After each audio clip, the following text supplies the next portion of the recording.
നമസ്കാരം. Daily news ശുഭദിനത്തിലേക്ക് സ്വാഗതം. ജീവിതം ചിലപ്പോൾ നമ്മോട് ഒരു റീമോഡലിംഗ് ആവശ്യപ്പെടുന്നു.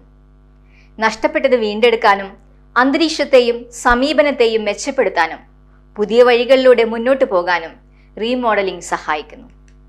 ഇന്നത്തെ ശുഭദിന ചിന്തയിലേക്ക്. ഡെയിലി ന്യൂസ് ശുഭദിനം നിങ്ങൾക്കായി അവതരിപ്പിക്കുന്നത് ജോയ ലൂക്കാസ്. പൊന്നണിഞ്ഞ പ്രഭാതത്തിന്റെ അലകളിൽ നിറയുന്ന പുഞ്ചിരികൾ. അതെ, ഇന്ന് ആഘോഷമാണ്. ജോയ ലൂക്കാസ്, ഓരോ ആഘോഷത്തിന്റെയും ആത്മാവ്.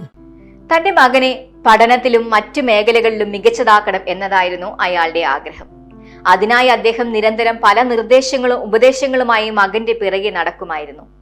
എന്നാൽ മകനാകട്ടെ കുറച്ചു സമയം പഠനത്തിലും കൂടുതൽ സമയം കമ്പ്യൂട്ടറിലുമായി മുഴുകി. തന്റെ പ്രതീക്ഷകൾക്കൊത്ത് മകൻ ഉയരുന്നില്ല എന്ന അറിവ് അച്ഛനെ അസ്വസ്ഥനാക്കി. ഇതിന്റെ പേരിൽ അച്ഛനും മകനും തമ്മിൽ വഴക്കുകളും പിണക്കങ്ങളുമായി.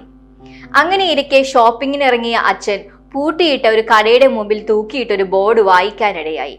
അതിൽ ഇങ്ങനെ എഴുതിയിരുന്നു: closed for remodelling, will be open soon under new management.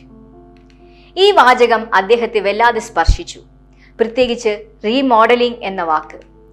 മകനുമായി പിണങ്ങിയിരിക്കുന്ന തന്റെ ജീവിതത്തിനും ഒരു റീമോഡലിംഗ് ആവശ്യമില്ലേ എന്ന ചിന്തയായി അയാൾ. പിന്നെ അതിനുള്ള ശ്രമമായി. കുറെ നല്ല പുസ്തകങ്ങൾ തേടിപ്പിടിച്ചു വായിച്ചു. കുറെ നേരം പ്രാർത്ഥനയിൽ മുഴുകി. പതുക്കെ പതുക്കെ അദ്ദേഹത്തിന്റെ ജീവിതത്തിൽ മാറ്റങ്ങൾ വരാൻ തുടങ്ങി. കർക്കശക്കാരനും ദേഷ്യക്കാരനുമായ അയാൾ ശാന്തനും ക്ഷമാശീലനുമായി. മകനെ അത്യന്തം സ്നേഹിക്കുന്ന അച്ഛനായി. അവന്റെ ഇഷ്ടത്തിനനുസരിച്ച് പഠിക്കാൻ അയച്ചു. സന്തോഷകരമായ ജീവിതം നയിക്കാനായി അയാൾ തയ്യാറാക്കിയ ചില കുറിപ്പുകൾ അടങ്ങിയ ഒരു ഫയൽ മകന് സമ്മാനമായി നൽകി. ആ കുറിപ്പുകളാണ് പിന്നീട് പുസ്തക രൂപത്തിൽ ലൈഫ്സ് ലിറ്റിൽ ഇൻസ്ട്രക്ഷൻ ബുക്കായി പുറത്തിറങ്ങിയത്. ന്യൂയോർക്ക് ടൈംസിന്റെ ബെസ്റ്റ് സെല്ലർ വിഭാഗത്തിൽ ഇടം പിടിച്ച ഈ പുസ്തകം നിരവധി ഭാഷകളിലേക്ക് വിവർത്തനം ചെയ്യപ്പെട്ടിട്ടുണ്ട്. നമ്മുടെ ജീവിതത്തിലും പലപ്പോഴും ഒരു റീമോഡലിംഗ് ആവശ്യമായി വരാറുണ്ട്.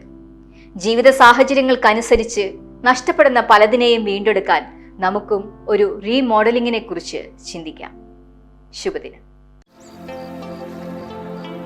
ഡെയിലി ന്യൂസ് ശുഭദിനം നിങ്ങൾക്കായി അവതരിപ്പിക്കുന്നത് ജോയ ലൂക്കാസ്.